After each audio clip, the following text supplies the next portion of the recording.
Yechamel Hamashir, bonjour Bonjour Srak. David. Bienvenue à vous tous. Bonjour à tous, bonjour aux Bnei Noirs qui écouteront ce cours. Donc le Rabbi pour l'humanité, Oui, la parole du roi la parole du roi. pour l'humanité. Et on donc est encore dans la Emouna. tout à fait dans le principe de foi, de la foi des Bnei Noirs, page 44, dans le livre Kol Baye Haolam. Donc un recueil des paroles du Rabbi S'adressant pour les nations du monde. Tout à fait, l'application des nations dans le monde. Et il dit qu'il faut dire que les sujets précédemment cités, que donc le principe de foi, c'est d'avoir la Emouna, la foi en Dieu, d'accord, n'appartient non seulement pas qu'aux enfants d'Israël, mais même aux Bnei Noirs. C'est-à-dire que c'est un ordre pour l'humanité entière de manière égale, comme tous les détails des mitzvot des Bnei Noirs, qui est une partie intégrante des 613 lois que les enfants d'Israël ont reçues.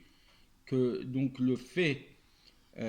malgré le fait que leur application par les enfants d'Israël est de manière plus élevée, comme on l'a dit dans le cours précédent, malgré tout, le principe même que Dieu s'est installé de manière à la Shevat Yetzara, installer une stabilité dans le monde, ça appartient à toute humanité de manière égale et identique.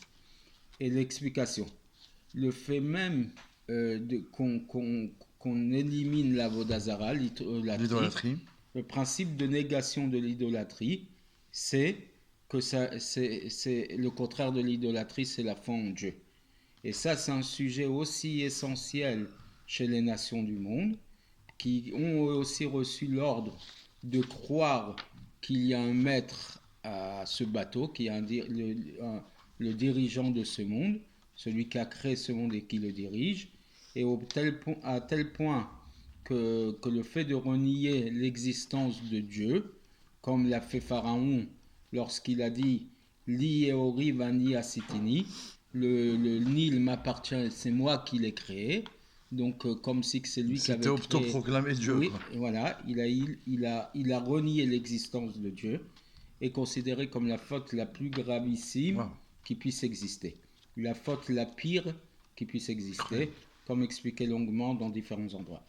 Et donc, mais il nous dit le Rabbi, il est certain que chez les nations, n'ont pas tous les détails tels que les Bnei Israël, les enfants d'Israël l'ont reçu, à savoir notamment de prendre conscience et de savoir qu'il y a un créateur premier, comme le début des paroles de Maïmonide, ou etc., d'accord, comme les différents sujets exposés dans la Chassidoute et dans d'autres endroits des profondeurs de la Torah.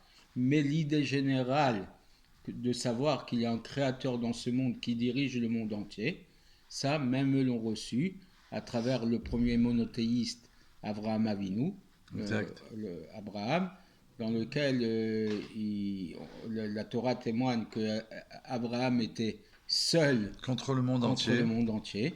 Et ensuite, au moment du don de la Torah, la chose a été transmise à chacun d'Israël, puisqu'il est dit que Dieu a ordonné à travers Moshe Rabbeinu, à Moïse, à soumettre l'ensemble de l'humanité à recevoir les lois qu'ont reçues les Bnei Noirs, et qui commencent par le fait de la négation de l'idolâtrie et la foi en un Dieu unique. Et il paraît logique de penser que ce sujet inclut le bitachon, la confiance en Dieu, la confiance que Dieu va faire du bien à l'humanité. Amen. Puisque d'abord, la foi, c'est de comprendre que Dieu a une influence sur la vie au quotidien et le comportement de ce monde, d'accord ? Et puisque l'ordonnance de l'existence même de Dieu dans ce monde, c'est donc d'installer une stabilité dans ce monde. Pourquoi ? Parce que tout le monde prend conscience que Dieu, c'est le bien absolu, et que le bien, par sa nature, veut faire du bien. Et puisque Dieu est miséricordieux, il veut apporter du bien à l'ensemble de l'humanité. Et donc, c'est que la volonté de Dieu, c'est de faire du bien à toutes ses créatures. Et donc, c'est pour cela qu'il leur a ordonné de se comporter d'une manière d'installer de la stabilité dans le monde, d'accord, comme le fait d'imposer des tribunaux, des gens qui appliquent les lois. Et donc, ça implique d'apporter aux nations la reconnaissance véritable que tout ce que Dieu fait, c'est pour le bien, et encore plus que ça, que même ce qui nous paraît le contraire du bien, c'est Gamzoul et Tova, même ça, c'est pour le bien. Que donc l'ensemble de l'humanité apprenne à comprendre ça. Et donc, à partir de là, ça implique aussi de manière certaine le principe de prier Dieu. D'accord, que les Béné Noirs, ils prient. D'accord. Et donc, comme les prières que les enfants d'Israël font, qui est... Il y a des prières pour eux, adressées au Maître du monde. Oui, que demander à Dieu qu'il remplisse leurs besoins, etc. Épreuve à l'appui du prophète Jonas, exact, que Dieu l'a envoyé pour réveiller les habitants de Ninive, et à leur tête Pharaon. Et donc, la mission que Dieu lui a donnée, c'est qu'il fasse Teshuvah, qu'il fasse un retour vers Dieu et qu'il prie Dieu. Et c'est ce qu'ils ont fait. Et c'est ce qu'ils ont fait. Et donc, ça implique ça aussi pour les enfants de Noé. Et ils ont obtenu qu'ils ont été sauvés. Hein. Bien sûr, évidemment. Et tout ça, même après que des décrets ont été faits, comme expliqué dans les paroles du prophète, que Dieu a révélé son secret à ses serviteurs prophètes, d'accord, Amos chapitre 3 verset 7, oui, puisque des paroles punitives que le prophète dit peuvent être changées en bien. Donc finalement, c'est que malgré le fait que Dieu a fait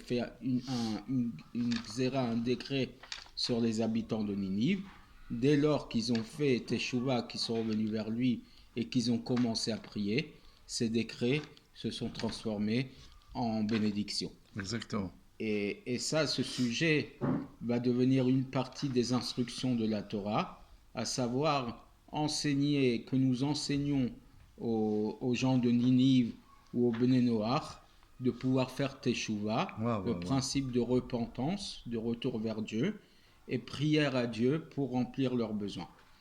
Simplement que chez eux, ce n'est pas un ordre en tant que tel, puisqu'ils n'ont reçu l'ordre que des 7 lois de Noé.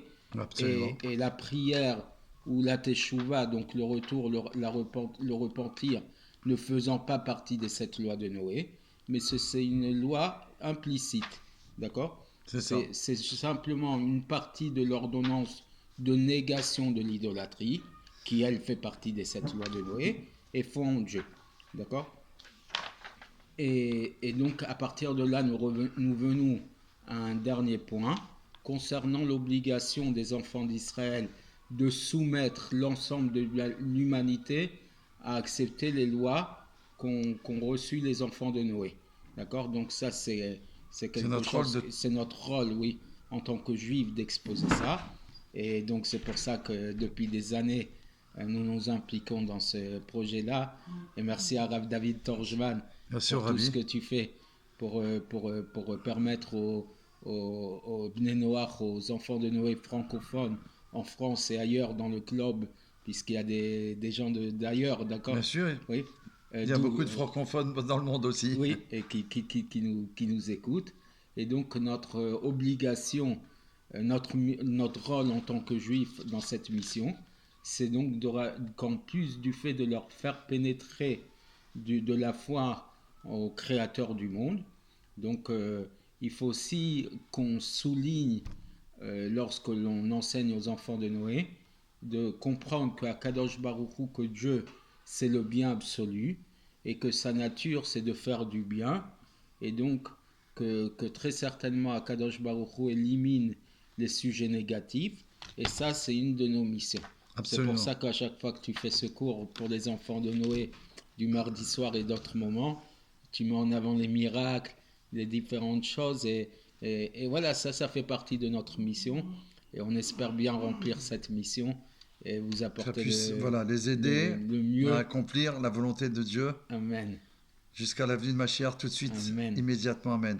Bonne journée à vous, bientôt. À très bientôt, et merci beaucoup Yosef Tzrak. À bientôt. Merci beaucoup à toi d'être avec moi. Baruch Hashem. On continue ensemble jusqu'à la Géoula. Amen. Amen.